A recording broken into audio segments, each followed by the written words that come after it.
engano, amado. Mas nós temos a honra de ter um amigo que vai estar nos trazendo a palavra desta noite.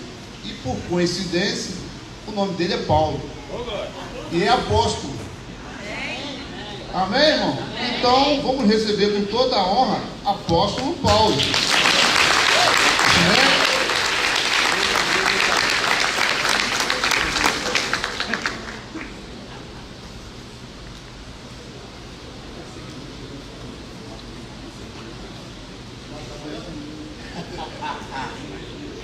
Graça e paz. Graça e paz de novo. Agora sim. Eu estou muito feliz de poder estar aqui com vocês na Conferência Apostólica das Américas. Já há algum tempo que o apóstolo havia nos dito que ia convidar. Chegou o dia. Esperei com paciência pelo Senhor e Ele ouviu o meu clamor. Ele, o apóstolo Eduardo, o apóstolo Ivan, fica brincando comigo, eu fico até constrangido, porque acho que eu vou mudar meu nome, apóstolo Matos, porque é uma alegria muito grande. Eu queria externar, antes de pregar a palavra, que eu louvo a Deus pela vida do apóstolo Zé Mário, porque nós chegamos aqui, eu trabalho também com construção, com edificação, e assim ele já me mostrou toda a estrutura. O homem tem uma visão de águias, o líder nunca vive no presente, ele sempre está no futuro, e aí dá uma passadinha no presente, né? E assim nós podemos constatar que essa é uma casa apostólica. Uma casa apostólica. Bom, amados, o tema escolhido é formando discípulos. É tempo de formar discípulos. Eu fiquei feliz com esse tema, porque é um tema que nós estamos vivendo agora. Então, falar de um tema que a gente está vivendo é bom, porque a gente já está alinhado com aquilo que Deus está fazendo. Algum tempo atrás nós notamos que a nossa igreja ganhava muita gente. Então sempre fazia o apelo, pessoas se convertiam. Mas aquelas pessoas não permaneciam. Aquelas pessoas não ficavam firmes na igreja. E aí a gente começou a notar que a igreja, quando eu digo a igreja de modo geral, ela tem dois defeitos que precisam ser corrigidos, minha opinião. O primeiro, nós somos o único exército que não cuida dos soldados feridos. Nós estamos numa batalha, nós estamos numa guerra, e a verdade é que sempre há gente que vai se ferir numa batalha. Por mais que você esteja com toda a vestimenta, com todos os paramentos, que você esteja calçado, que você esteja com o capacete da salvação, escoriações, não é? Feridas são normais numa batalha. A nossa luta não é contra a carne, não é contra o sangue, mas contra principados, potestades, ossos dominadores. Nossos inimigos são invisíveis, não é? Então nós precisamos cuidar dos soldados feridos, daqueles que no meio da batalha são quebrados, são partidos, são feridos, machucados. Então a gente precisa começar a parar para tratar esses soldados feridos, porque depois que ele voltar, depois que ele for restaurado, com certeza ele terá novas experiências. O segundo grande defeito que eu acho que há na igreja evangélica e que nós precisamos corrigir é que a igreja, ela gera filhos, ela gera muitos filhos. Haja vista que no Brasil se falam em 50 milhões de evangélicos, ou até mais, mas os verdadeiros mesmo 25 milhões. Hoje já se fala de católico que seja como nós, praticante, mas hoje também já se falam de evangélicos praticantes e não praticantes. Aqueles que dizem: não, eu devolvo o dízimo, eu contribuo com a minha oferta, mas eu não me envolvo com a igreja. Já existe esse grupo na igreja. Então a igreja gera o filho e ela não ensina o filho a falar as primeiras palavras, a dar os primeiros passos, aprender a comer, a beber, a dormir na hora certa.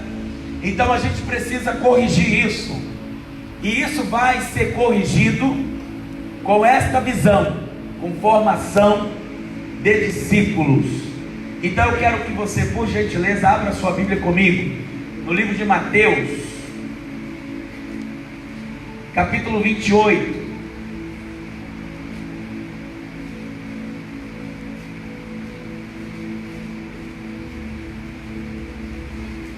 Vamos ler o versículo de número 19. Todos que acharam, digam amém. Amém.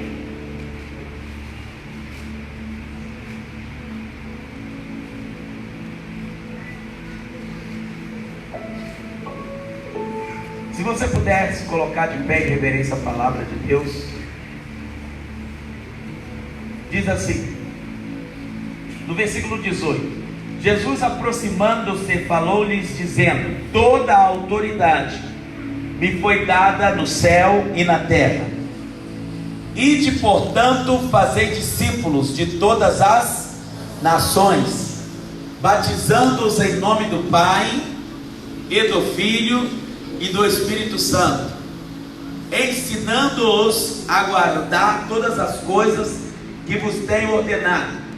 E eis que estou convosco todos os dias, até a consumação do século. Senhor, tenho lido a sua palavra, fala aos nossos corações, disponha da minha instrumentalidade. Essas pessoas não vieram aqui para ouvir o homem, mas para ouvir o Senhor. Fala conosco, Senhor, abra as janelas dos céus e envie a palavra revelada, a palavra rema, a palavra capaz de provocar mudanças no nosso comportamento.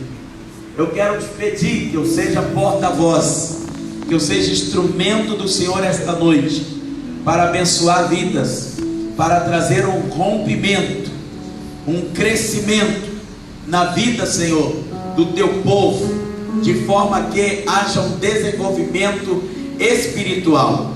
Nós oramos em nome de Jesus para que aquilo o qual o tema se propõe possa chegar aos corações e possa ser como uma semente em terra fértil, que vai brotar, crescer e produzir muitos frutos, e muitos frutos para a glória de Deus, em nome do Senhor Jesus, amém.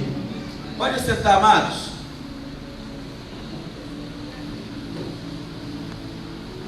A primeira coisa importante para a gente entender aqui essa noite é o que significa a palavra discípulo. Com certeza você já deve ter noção, alguém já lhe falou em outras mensagens, outros já pregaram, mas a gente sempre tem algo a aprender sobre algo a mais, algo que a gente pode receber um pouco a mais. A palavra discípulo, ela está ligada à palavra disciplina, ela está ligada à palavra ordem, ela está ligada à palavra ética, ela está ligada à palavra de ensino.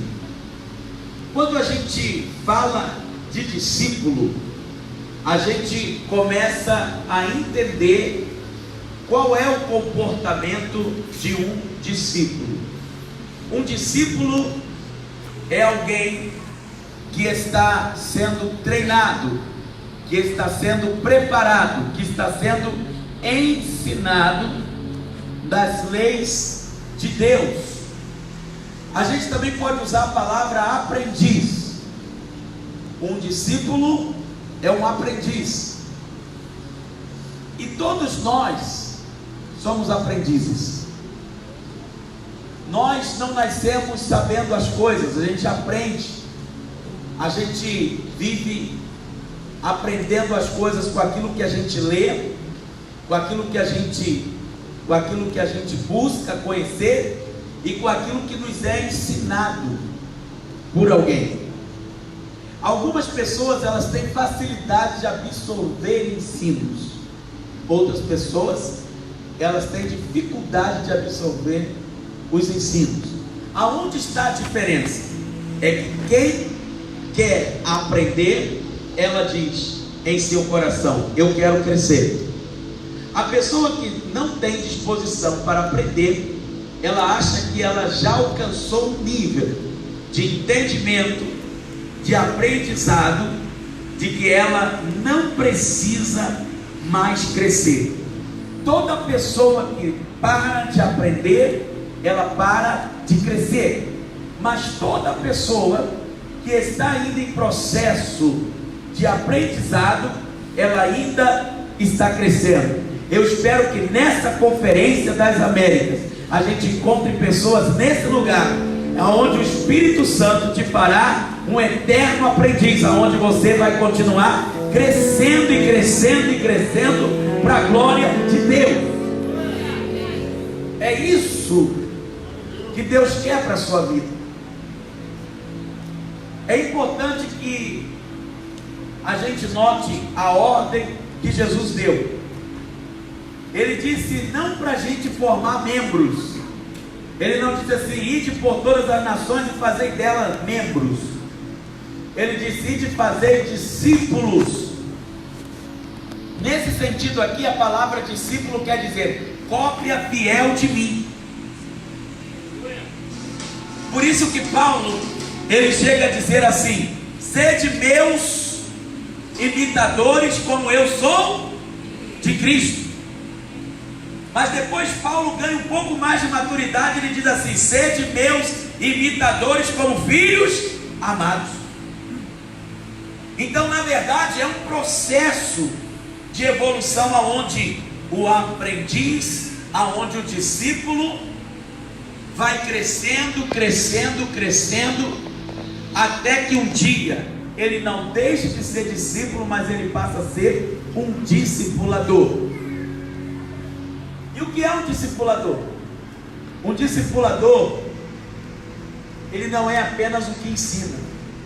Escute isso, amados. O discipulador é alguém que tem vida, relacionamento com a pessoa. Não é aquele que se coloca como sábio, entendido, como dono da verdade, que sabe todas as coisas. Não é nada disso. Ele vai começar a influenciar o seu discípulo através do seu comportamento. E o seu discípulo, ele vai começar a observar como você age, e é a forma que ele vai agir. Eu conheço uma igreja no Uruguai chamada Missão Vida para as Nações, e eles têm comunidades, que é o que eles chamam de centro de recuperação, que nós chamamos de centro de recuperação. Mas eles têm essas comunidades onde vivem mulheres com filhos, outras comunidades é só homens, outras comunidades são só para adolescentes, outras comunidades vivem apenas mulheres que sofreram algum tipo de trauma, um abuso sexual, espancamento por parte do marido, e eles têm mais de 57 comunidades. E algumas comunidades dessas têm pessoas que são pastores que tocam instrumentos. Ninguém lá desenvolve ministério sem que primeiro comece a andar com alguém. Eu quero ser pastor, então vai começar a andar com pastores. Uma comunidade onde tem uma concentração de pastores. Você tem um chamado para líderes de células de pequeno grupo. Você vai então ficar numa comunidade onde ali são líderes desses pequenos grupos.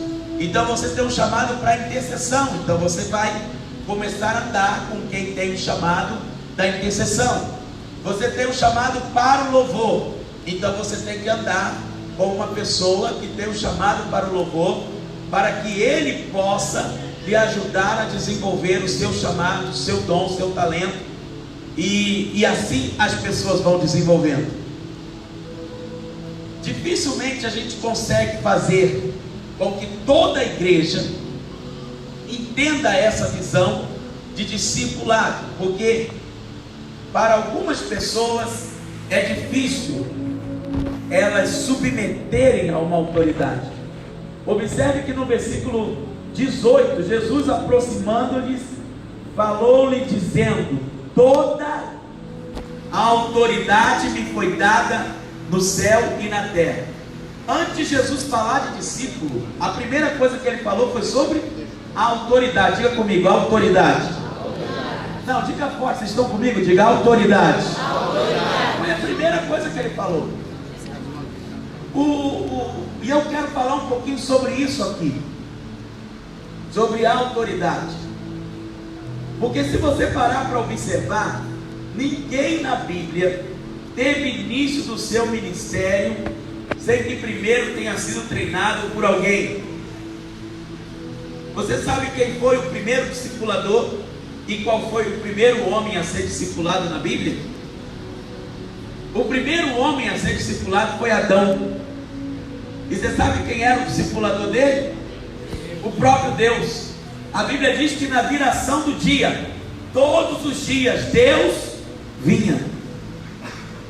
Todos os dias Deus tinha um relacionamento com Adão. Deus conversava com Adão, Deus palestrava com Adão, Deus falava com Adão. Então, o primeiro discipulado ocorreu ali, entre Adão e Deus, Deus e Adão. E você vai observando nas Escrituras Sagradas que Josué se transformou no sucessor de Moisés. Mas se você pegar a vida dele, ele caminha com Moisés desde a saída do Egito. Não foi ali, quando Moisés estava para morrer, que já estava para só espiar a terra. Não, ele tem uma caminhada com ele. E eu queria que você, por gentileza, abrisse sua Bíblia comigo em Números, e você observasse uma coisa interessante aqui que Deus faz a vida desse homem Josué. Números capítulo 27.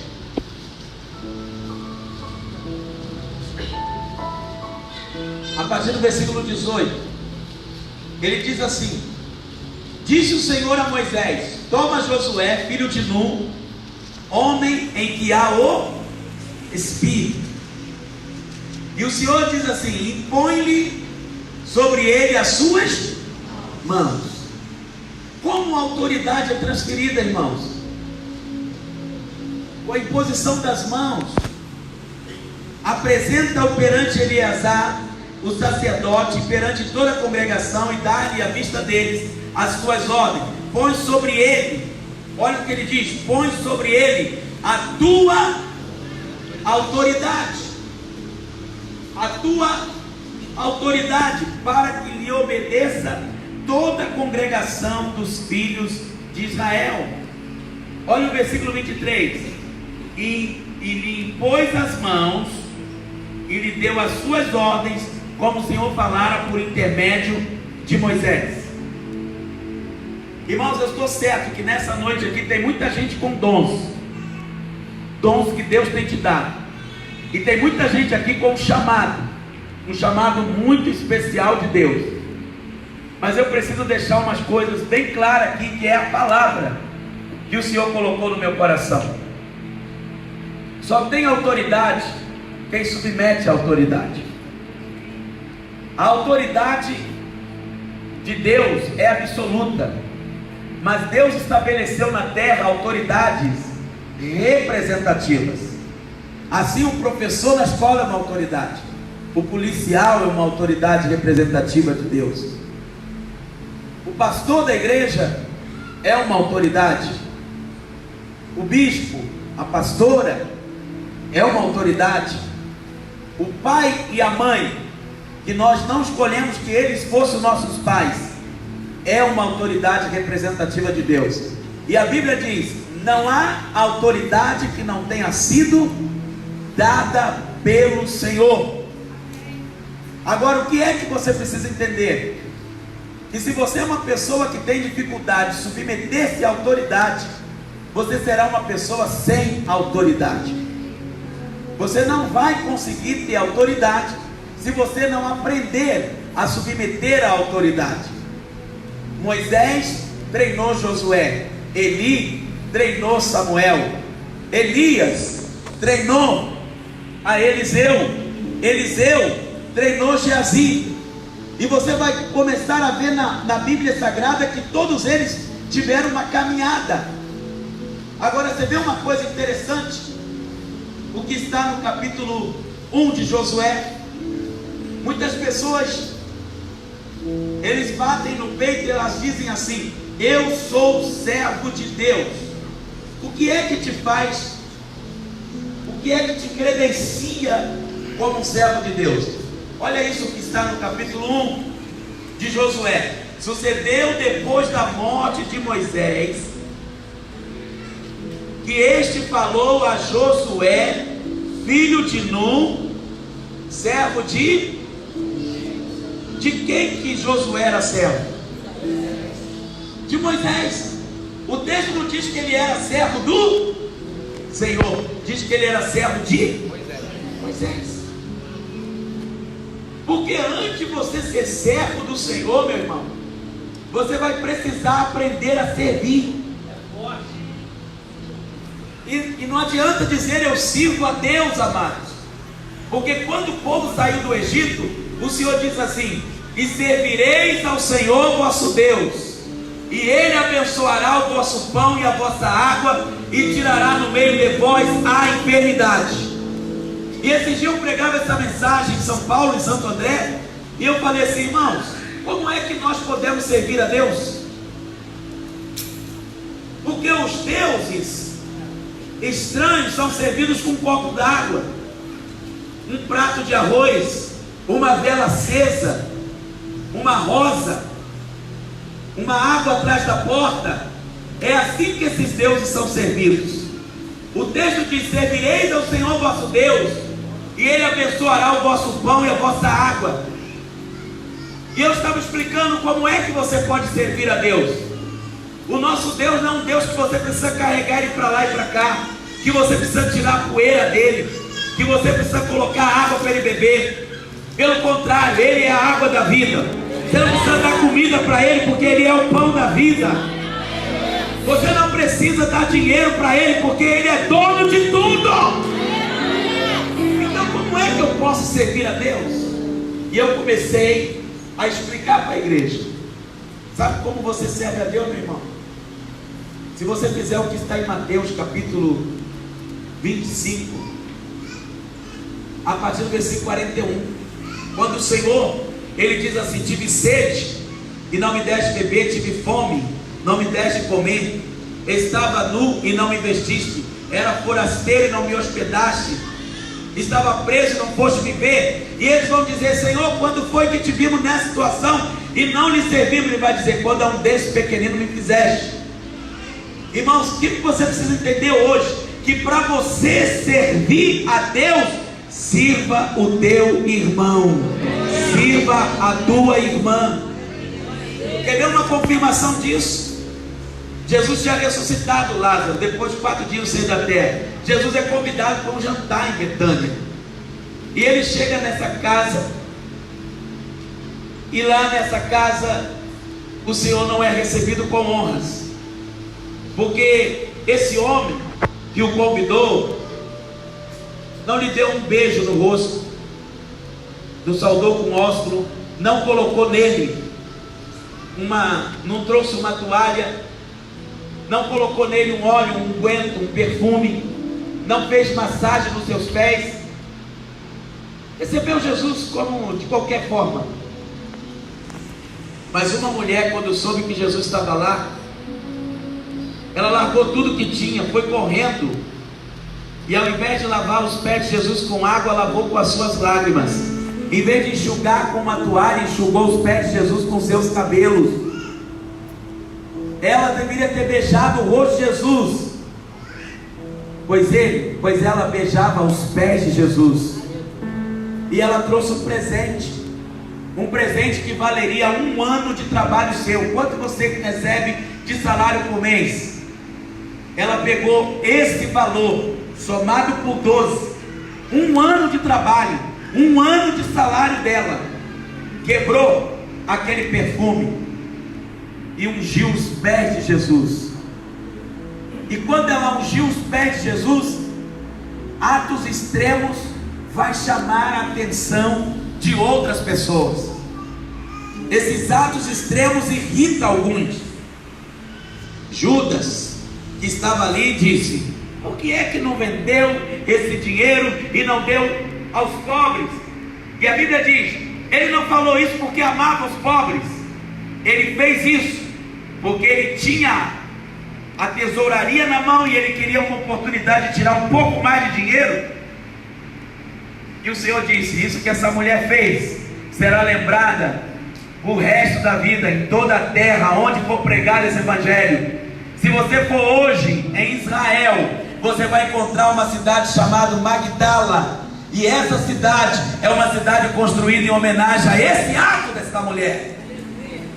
E o que me chama a atenção, irmãos, hoje você pode ungir os pés de Jesus. Você pode fazer o mesmo ato que fez aquela mulher. Mas como eu vou fazer isso? Você não sabe que a igreja é o corpo de Cristo? Quando você serve a igreja, você está servindo a Jesus. Você precisa fazer com que isso encaixe na sua cabeça. Quando você aprender a servir, meu amado, então você vai começar a entender o princípio do discipulado. Porque Jesus, reunido com seus discípulos, ele fez uma pergunta: quem é o maior? Quem está na mesa ou quem serve? Naturalmente as pessoas do mundo vão dizer o quê? Não é o garçom, é quem está pagando a conta, é quem chegou com um carrão. Mas o Senhor disse: no meu reino é diferente. O maior, quem quiser ser o maior, seja servo de todos. Então, se você quiser ser o maior, você precisa aprender a servir. Então, como é que Josué alcançou o que ele alcançou como sucessão? Sendo servidor de Moisés. Quando alguns reis estavam em apuros, algumas dificuldades, 3 reis estavam perdidos, e eles queriam uma resposta, e eles falaram assim: vamos chamar um profeta. Não há um profeta. Aí lembraram de Eliseu, disseram assim: tem Eliseu, aquele que deita água na mão de Elias, que deitava água na mão de Elias. Então, irmãos, eu estou mostrando para você como é que o processo de receber a autoridade e discipulado funciona na Bíblia. Isso não é algo só do Novo Testamento, não é Jesus que veio trazendo uma novidade. O reino de Deus funciona assim. Para você ter ideia, Eliseu foi questionado 2 vezes sobre a autoridade dele. A primeira, quando ele caminha com Elias, ao caminhar com Elias, ao andar com Elias, Elias faz teste com ele de lealdade. Olha, fica aqui que eu vou a Betel, fica aqui que eu vou a Jericó, fica aqui que eu vou ao Jordão. Ele falou: não. Ainda que os filhos dos profetas chegavam para ele e diziam para ele: olha, você sabe que o teu Senhor vai ser tomado por cima de tua cabeça? E ele disse: eu sei, calai-vos. Em nenhum lugar ele deixou de ir com Elias. E Elias falou: agora já chegamos a um ponto que você pode me pedir o que tu quiseres, e que isso se te fará. E ele disse: eu quero porção dobrada do Espírito que está sobre ti. Quando ele fala isso, ele fala: é dura coisa que disse, mas se tu me vires, se tu reconhecer quem sou eu na tua vida, o que eu represento para você, então assim te acontecerá. E sabe o que aconteceu, irmãos? Um redemoinho vem, toma Elias, Elias sobe, deixa a capa cair. Você sabe o que foi que Eliseu disse? Quais são as palavras que ele disse? Meu pai, carros e cavaleiros de fogo. Uma outra coisa que Deus está instaurando na igreja, apóstolo, é o espírito de paternidade. De quando as pessoas começarem a entender a importância de que não existe filho sem pai. Você não nasceu de uma chocadeira. Ainda que o seu pai biológico não te reconheça, você deve entender que 3 pais vão passar pela tua vida. O primeiro pai é o pai biológico. Muitas vezes você nem viu esse homem, não sabe nem a cor dele, talvez nunca te mandou uma mesada, nunca te ajudou com nada, mas ele é teu pai biológico. Existe. Para você ver o mundo foi necessário ele. O segundo pai que vai passar pela sua vida é o que nós chamamos de pai geracional. Você vê que o cego de Jericó reconhecia Davi como pai. Ele dizia: Jesus, filho de Davi. Você vai encontrar Ezequias e outros que vão falar assim: esses não andaram no caminho do seu pai Davi. Davi já tinha morrido, ó. Pai geracional. A gente chama Abraão de nosso pai na fé. Pai geracional. Pai de geração é o patriarca, é aquele que marcou de certa forma uma temporada em nossa vida. Mas o terceiro pai que vai passar para a sua vida, e isso se você não tiver, você nunca será um bom discípulo. Todos vocês têm que encontrar, é o que nós chamamos de pai de destino. Você precisa de alguém que Deus vai levantar na sua vida e que esse vai começar a dar o destino para você. É o que vai começar a te revelar os mistérios, os planos, os propósitos, os assuntos de Deus para a tua vida. Então, ainda bem que Eliseu reconhece isso. Eliseu chama meu pai, carros e cavaleiros de fogo. E quando ele reconhece essa autoridade, a autoridade vem sobre ele, amados. E ele precisa voltar agora. E quando ele vai voltar, o rio está lá. E ele usa a mesma autoridade. Aonde está o Deus de Elias? E ele pega aquele manto e toca, e as águas se abrem, assim como se abriu com Elias. Mas o primeiro teste da sua autoridade vem assim: um homem, aliás, alguns discípulos, alguns profetas chegam para ele e dizem assim: vem cá, deixa a gente ir atrás de Elias. Vai que o Espírito, quando o arrebatou, deixou ele cair lá no meio das montanhas, está perdido, deixa a gente encontrar ele. Ele fala assim: não vá.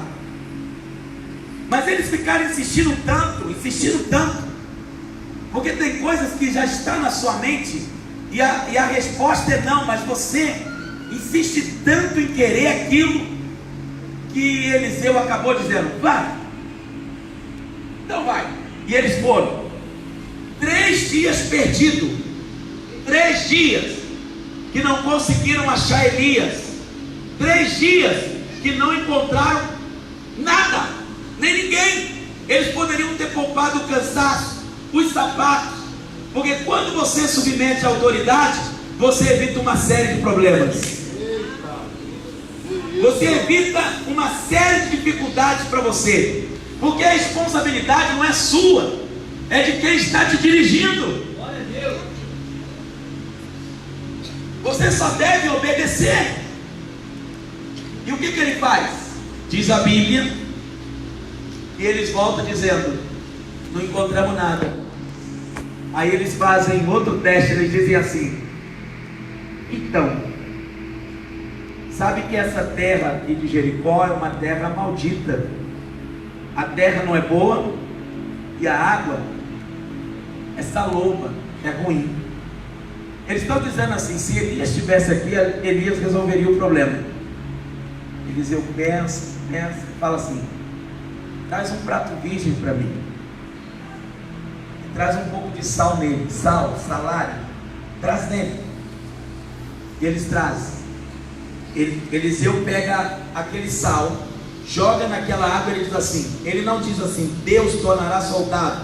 Ele diz assim: eu tornei saudáveis essas águas.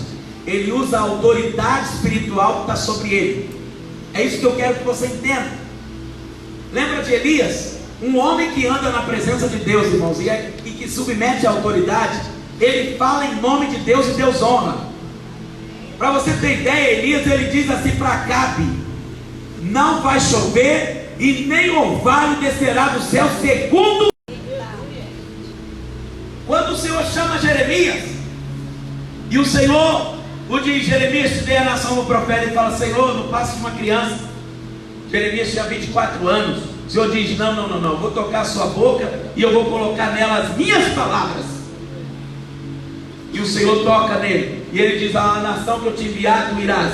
Eu te escolhi desde o ventre, e aí, o que eu te mandar falar, você vai falar. Eu estou te dando autoridade hoje, para plantares, para arruinares, para derribares, mas também para edificares. Eu estou te dando poder sobre os reinos. Irmãos, o mesmo aconteceu com Pedro. Tu és o Cristo, o Filho do Deus vivo. Não foi carne e sangue que te revelou, mas foi meu Pai que está no céu. Foi eu te digo: tu és Pedro. Sobre esta pedra edificarei a minha igreja, e as portas do inferno não prevalecerão contra ela. Você está entendendo, irmãos, a autoridade que há na igreja?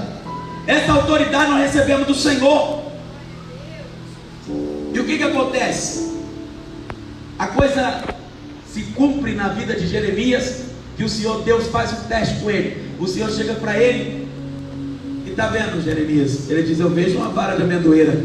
O Senhor falou: está fluindo a unção, está fluindo o poder sobre a sua vida. Viste bem, porque eu velo pela minha palavra para cumprir. Quantos aqui querem a autoridade de Deus? Quantos querem poder? De verdade? É mesmo? Então caminhe comigo, para você entender como você vai ter essa autoridade. Tem gente que tem autoridade, mas ela não está ativa. Por que não está ativa? Porque está faltando um negocinho só.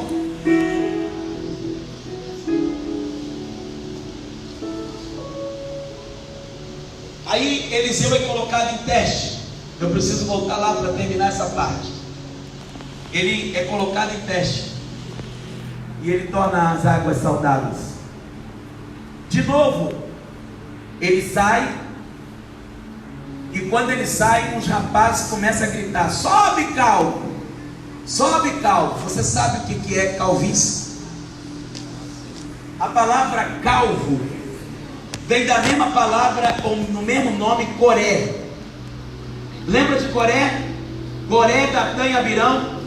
Esses três homens que conseguiram fazer uma parte da congregação de Israel se rebelar contra a autoridade de Moisés. Coré quer dizer aquele que não tem cobertura. Calvo quer dizer aquele que está sem cobertura. Quer ser um bom discípulo? Não anda com quem não aceita a cobertura, com quem não aceita a autoridade. Não ande com eles. Ele faz isso, ele passa por isso, e ele está sendo testado na sua autoridade. Porque, irmão, você não pode exercer uma autoridade, um dom, sem que você tenha sido delegado. Escute isso. O tempo todo na Bíblia você vai ver Deus corrigindo. Deus é tolerante, até mais tolerante, não posso dizer tolerante, ao pecado contra a sua santidade. Mas todos os pecados contra a autoridade, rebelião, Deus puniu. Miriam morreu, Coré, Datã e Abirão, Acã. E eu poderia citar para você uma lista, amados, de gente rebelde que foram sendo destruídos. E o que acontece? É claro, ele está sendo testado na sua. Sobe, calvo. É como se esses rapazes estivessem dizendo: por que autoridade tu faz isso, Eliseu? Quem te ungiu? Você está se achando Elias? Pois ele se irrita com aquilo. Se irrita de tal forma que aparece umas ursas, e as ursas destroçam 42 deles, porque a autoridade que estava sobre ele tinha vindo da submissão que ele teve a Elias. A pessoa pensa que vem de Deus, mas não vem. Você Certa vez perguntaram para Jesus: com que autoridade faz isso? Com que autoridade tu cura? Com que autoridade você opera tais sinais? Com que autoridade tu ensina? Aí todo mundo pensou que Jesus ia responder assim: meu Pai, meu Deus que está no céu é minha autoridade. Essa frase hoje é traduzida pelas pessoas assim: eu não obedeço homem, eu obedeço a Deus. Eu não tenho que ouvir mulher, eu tenho que ouvir a Deus. É Deus quem fala comigo, eu não preciso de intermediário. Mas Jesus não responde isso não. Jesus falou: vou responder vocês fazendo outra pergunta. O batismo de João é de Deus ou dos homens? Aí eles ficaram. Se a gente responder que é de Deus, ele vai perguntar: por que então vocês não se submeteram e se batizaram? Se eu responder que é dos homens, João Batista é considerado um grande profeta, o povo vai se alvoroçar contra nós. Então eles disseram: nós não sabemos. Aí Jesus disse: tampouco eu vou dizer para vocês com que autoridade eu faço isso. Na verdade responderam que era a autoridade dele. Jesus está dizendo que a autoridade dele era João Batista. Jesus não começou o seu ministério sem primeiro ir lá.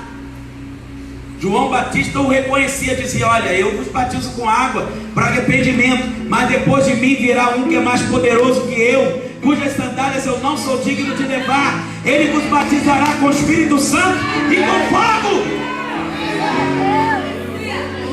E quando João estava falando isso, vinha Jesus: ah, eis o Cordeiro de Deus que tira o pecado do mundo. Aí Jesus diz assim: eu vim aqui para tu me batizar, eu preciso me submeter a você, João. Ele diz: não, Senhor, não sou digno nem de desatar suas sandálias. Eu é que careço ser batizado por ti. Ele diz assim: convém para se cumprir a justiça. Quem veio preparar o caminho, quem o Pai colocou como autoridade, quem o Pai ungiu foi você.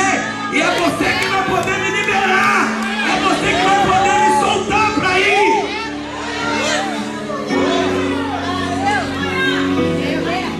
Porque quando ele fala isso, ele então batiza. E quando Jesus se batiza, irmão, o Pai lá em cima se alegrou. Porque Jesus podia falar: eu sou filho de Deus, eu vou dar ordem, eu não tenho que obedecer a homem nenhum, sobre minha autoridade, sobre minha poder. Mas Jesus não fez isso. Foi lá, submeteu a João Batista. E quando ele se batiza, ele ouve do céu: esse é meu filho amado em quem eu me comprazo. O Espírito Santo vem em forma corpórea de uma pomba e unge Jesus para o ministério. Como você quer ter unção se você não submete à autoridade? Só tem unção quem submete à autoridade. Por isso que você vê muitos ministérios destruídos. Por isso que você vê muitos homens que de repente eles começam a crescer e eles não entendem que o crescimento deles está vindo por causa da autoridade que Deus colocou sobre a vida deles. Deixa eu te falar uma coisa que eu aprendi. Isso dirigindo o carro. Eu já passei no meu ministério. Nosso ministério tem 12 anos. Eu já passei por várias rebeliões. Então, com isso, você fica bom no assunto, você aprende. É duro, as costas estão machucadas. Lembrar disso é ruim, mas como eu aprendi. E eu já estou escrevendo um livro que já vai para não sei quantas páginas sobre o assunto. E parece que não se encerra, amados, sobre o assunto. Então eu sei o que eu estou te falando. Quando eu recebi a palavra e o tema que o apóstolo colocou, Deus disse: vai lá e fala sobre isso. Senhor, mas é um tema duro, é um tema difícil. Mas eu estou aqui para obedecer a voz do Senhor. E Deus está começando a te preparar para a obra, amados. Se Jesus, que é Jesus, se submeteu a João Batista, por que você não pode submeter a uma autoridade? Às vezes a pessoa que Deus coloca para te discipular é alguém que não sabe ler e escrever, mas tem vida com Deus. Às vezes sabe menos Bíblia que você, mas tem ética, moral, caráter, dignidade, tem reputação. Você tem que entender isso. Porque se você não entender, você vai se arrebentar, você vai se perder. Aí, dirigindo o carro, o Espírito Santo, um dia eu estava indo com o Espírito Santo, e aí o Espírito Santo me falou assim: o exercício do dom sem autoridade é ilegal. Aí eu fiquei, exercer o dom, e aquilo, sabe como é que começa a cabeça, apóstolo? Começa a dar um negócio, o que o senhor está querendo falar? Não estou entendendo. E ele falou assim: eu vou te explicar, meu filho. Pensa num homem que faz direito. Ele estuda 5, 6 anos, fez bacharel. Quando ele termina de fazer o bacharel em direito, ele é advogado? Aí eu disse: não, Senhor.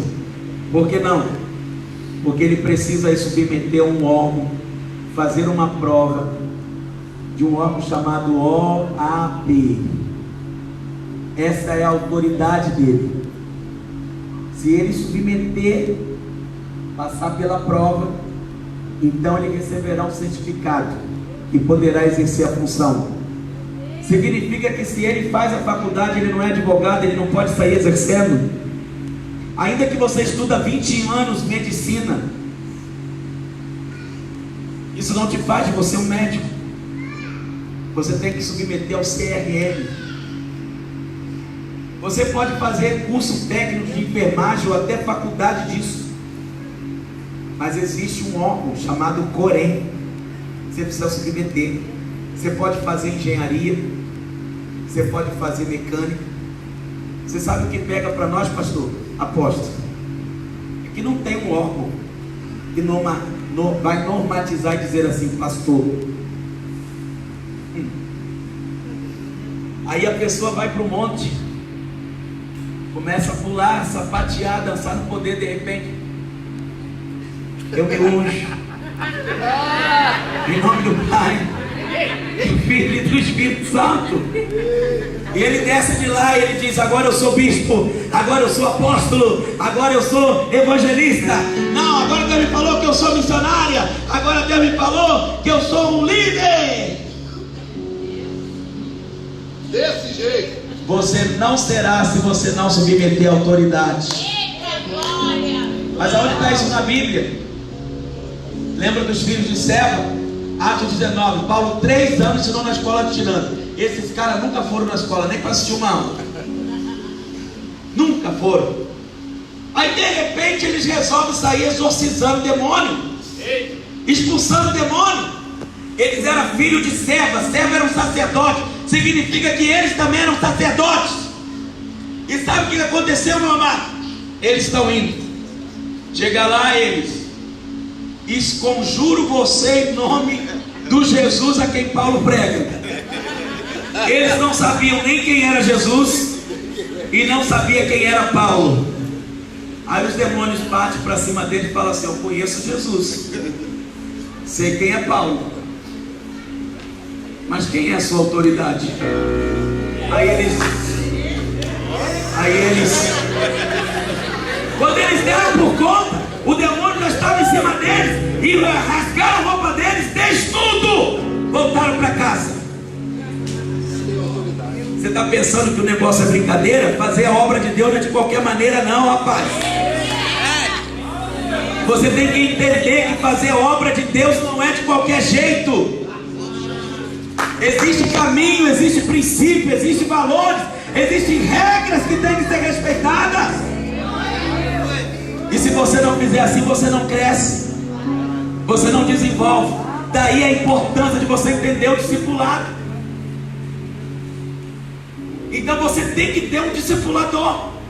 Você tem que ter alguém que você diga: me ensina, me mostra o caminho, me fala, me diz como eu posso fazer para crescer, como eu posso fazer para desenvolver. Você tem que entender isso. Da mesma forma, você discipulador, você tem que encontrar alguém para você discipular. Essa hierarquia, essa coisa tem que existir. Eu não posso receber só para mim, eu tenho que aprender a dar também. Se você é uma pessoa que está exercendo o seu dom e não tem uma autoridade, você está ilegal.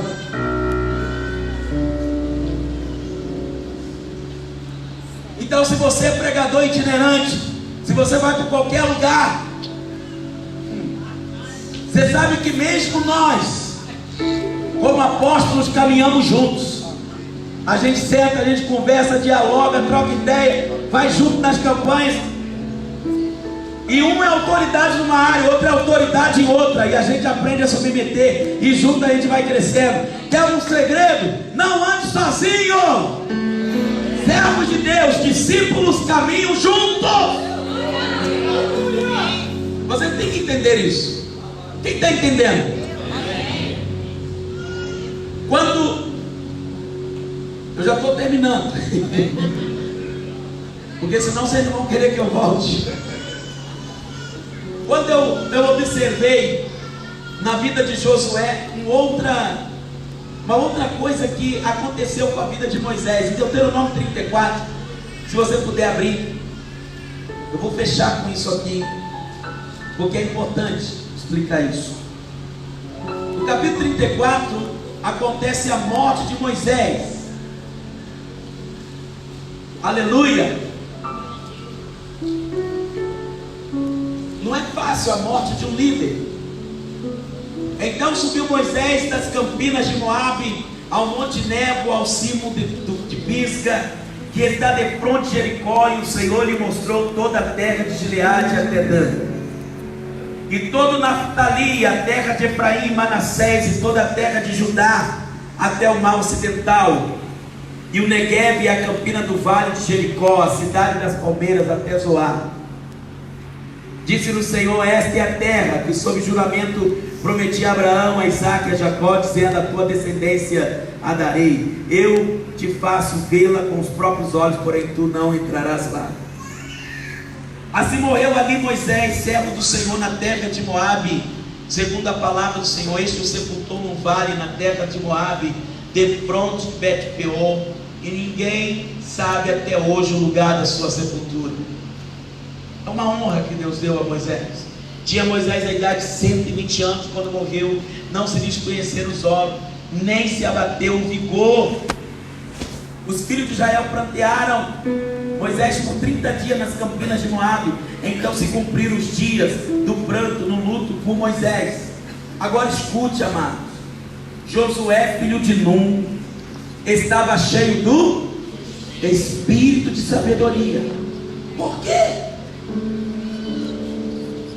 Porquanto Moisés pôs sobre ele as mãos, assim os filhos de Israel lhe deram ouvido e fizeram como o Senhor ordenara a Moisés.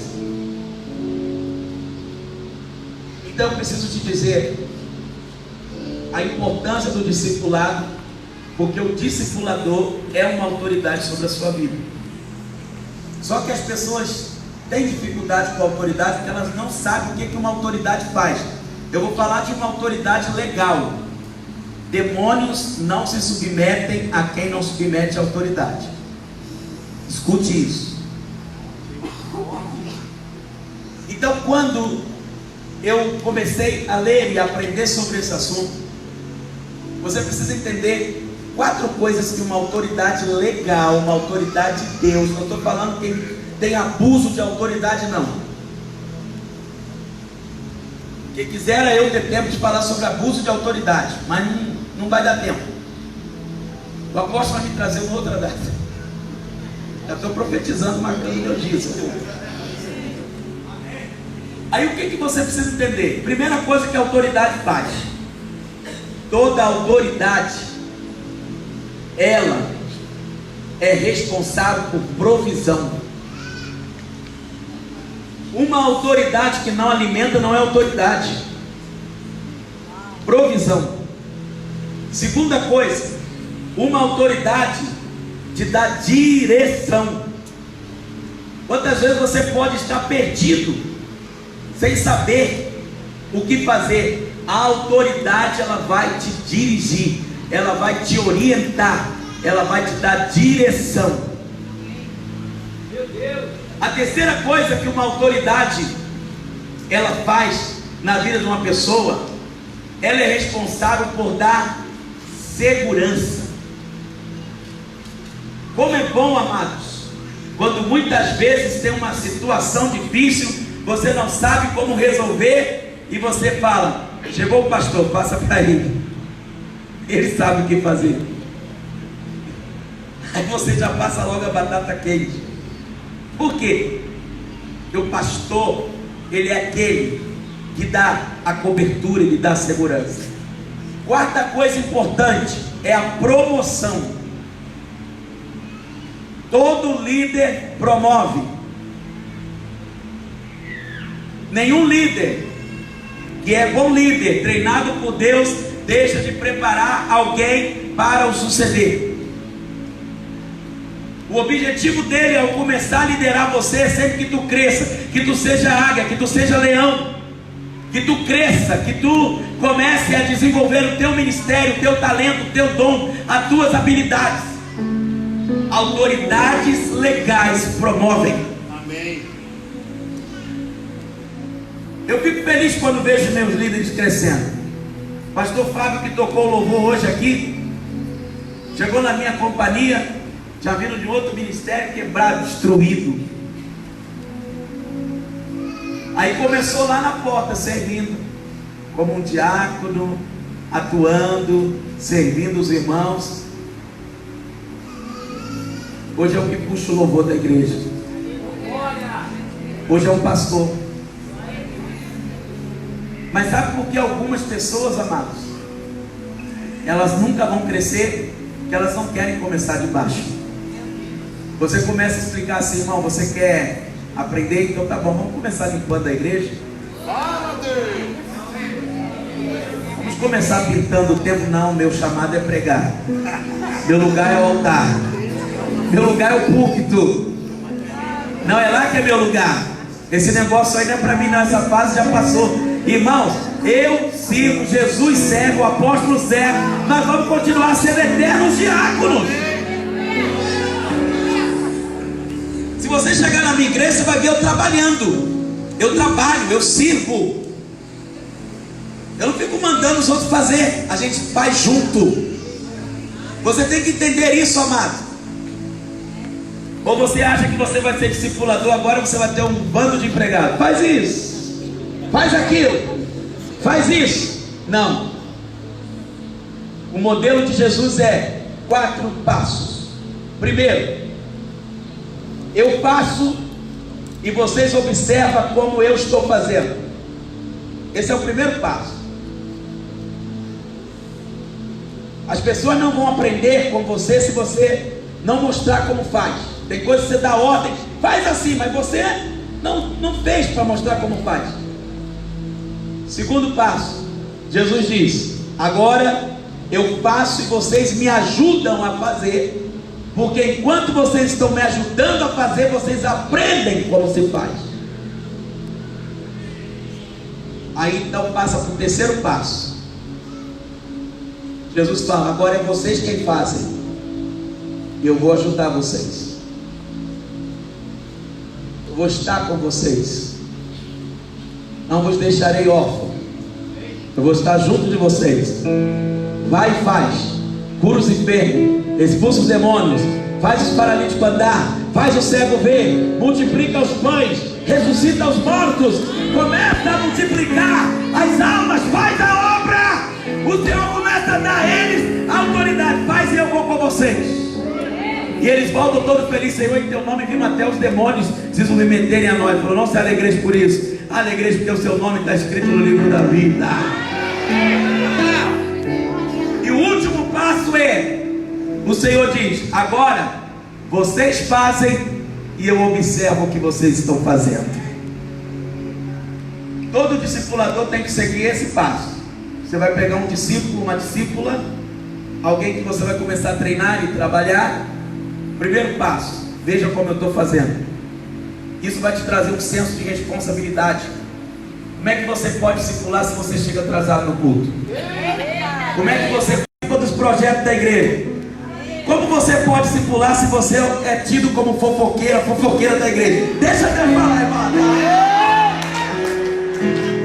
Eu tento segurar, mas eu não consigo. Quem me conhece sabe que eu fico todo desajeitado.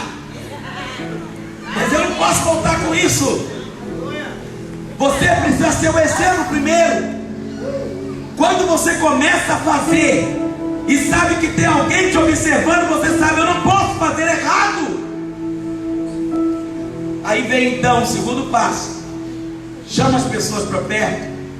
Relacionamento, convivência. Faz com que elas te ajudem a fazer, para elas aprenderem contigo. Terceiro, começa num próximo passo que elas tiverem evoluído. Delega a função. Você não pode ser um faz-tudo. Você tem que delegar a função. Nenhuma igreja cresce, nenhuma obra cresce se você não forma líderes, se você não começa a treinar pessoas para elas fazerem aquela função, para você ir para outra função. Ou você vai ser eternamente intercessor, eternamente do louvor, eternamente. Você precisa entender que o reino de Deus é evoluindo, irmãos. Vai evoluindo, vai crescendo. Ninguém fica de pé em pé, de glória em glória, é de vitória em vitória. A vereda do justo é como a luz da aurora, que vai brilhando, brilhando, brilhando, até ser dia perfeito, amado. Deus não te chamou para você ficar como está. Deus te chamou para você se levantar e para você começar a crescer. Deus tem muito para a tua vida. Muito. Deus tem muito para a tua vida. Ou você acha que Ele te chamou apenas para frequentar aqui? Nada, amado. Deus quer te enviar para as nações. Deus quer te enviar para os povos. Deus quer te enviar para a cultura. Deus quer que você pregue, que você fale, que você determine, que você tenha unção, que tenha o teu líder. É assim que funciona. Até que vai chegar uma hora que você vai poder sentar e falar assim: está lá, ó, ele está pregando, o meu líder se tornou maior que eu. Você sabia, amados? A Bíblia diz que o líder não precisa ser maior do que o seu mestre, basta ser como seu mestre. Mas eu vou falar uma coisa para você. Uma das coisas difíceis, apóstolo, é o discípulo entender que ele pode caminhar debaixo de uma cobertura sendo maior que essa cobertura. Eu posso ter gente na minha igreja que pregue mais que eu, saiba mais que eu. Eu posso ter gente na minha igreja que tenha congregações com muito mais membros do que eu tenho. A dificuldade não está ele entender que ele é maior e que Deus o levantou como maior. Porque ele tem que entender que ele pode ser maior, mas ele é maior porque ele está submisso a uma autoridade. Eu creio que aqui pode ter gente com mais sabedoria, mais conhecimento, mais unção. Até você prega, a glória desce. Mas o Senhor sempre vai te lembrar: isso é porque você está submisso. Não sai não. Não sai debaixo disso não. Seja obediente. Fique de pé, amados. Eu aprendi a identificar a cara dos rebeldes. Irmãos, agora de longe, um pingo vira uma frase para mim.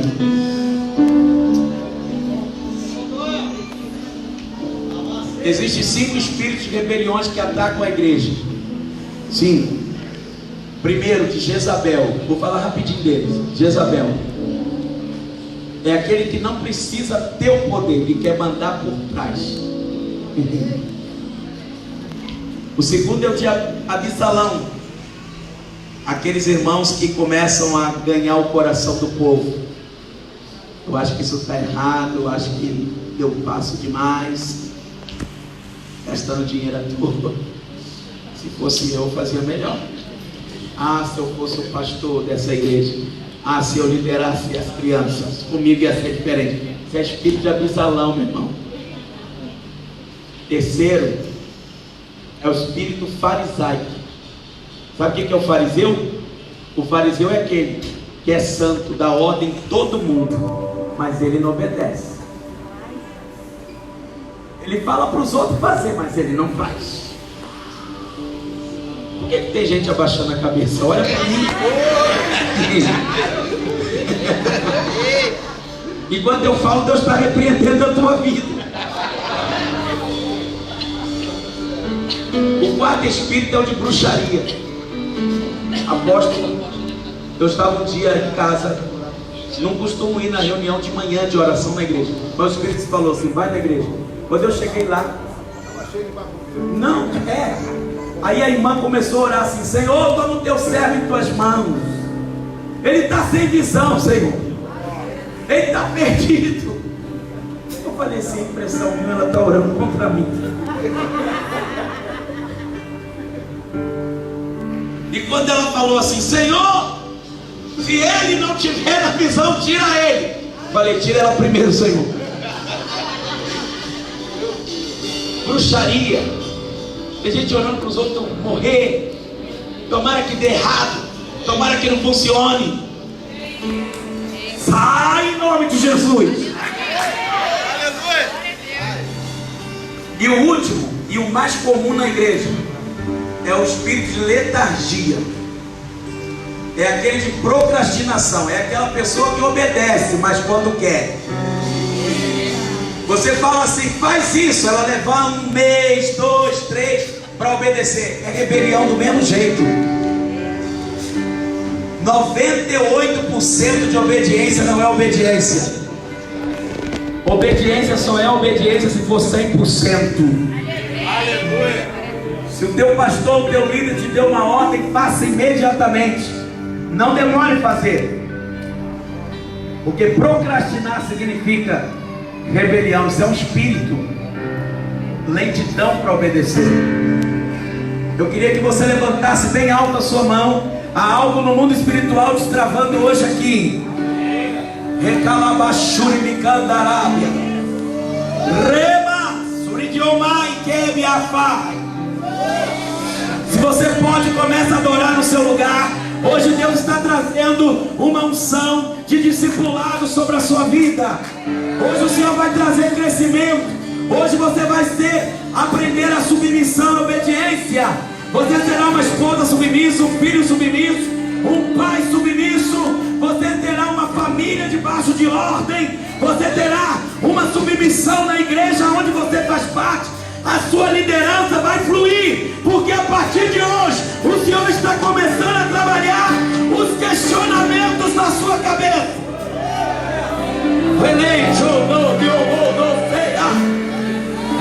Adore, adore, adore. Deixa o Senhor libertar aqui hoje. Deixa o Senhor trazer sobre você uma unção que faz você prosperar, que faz você crescer, que faz você avançar. É uma conferência, é uma convergência. É o Senhor tratando aqui as mazelas, as dificuldades. É o Senhor repreendendo o espírito de rebelião, o espírito que não deixa a gente submeter.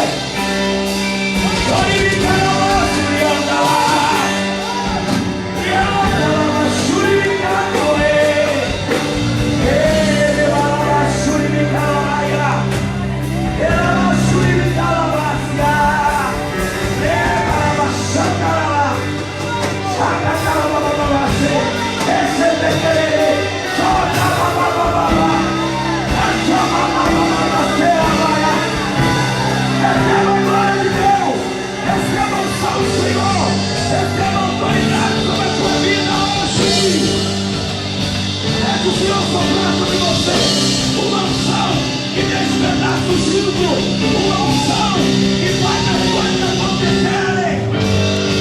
O Santo, o Santo, o Santo, Santo, Santo, Santo, Santo, Santo. Orebaraia, orebaraia, cantarabaraia. Oremantuijo, manacarabaia. Oh, orebalabachuri, me cantará.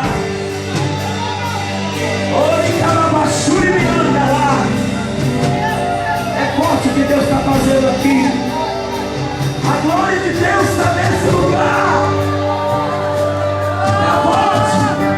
Peso da glória. Oh, aleluia. Aleluia.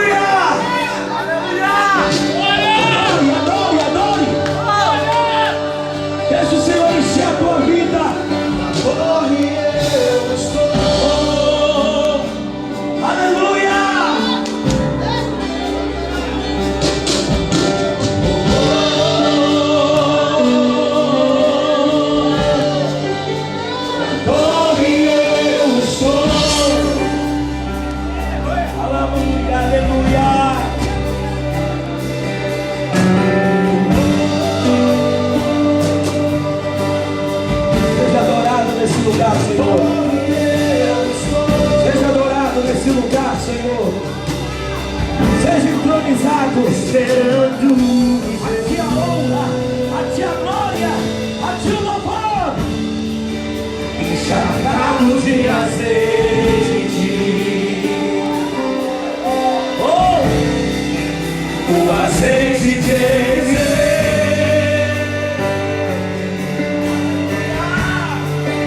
que destrona Jezabel,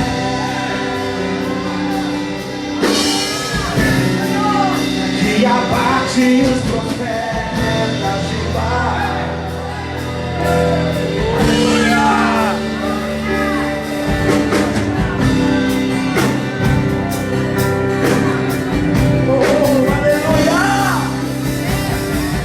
Batiza-me com esperança,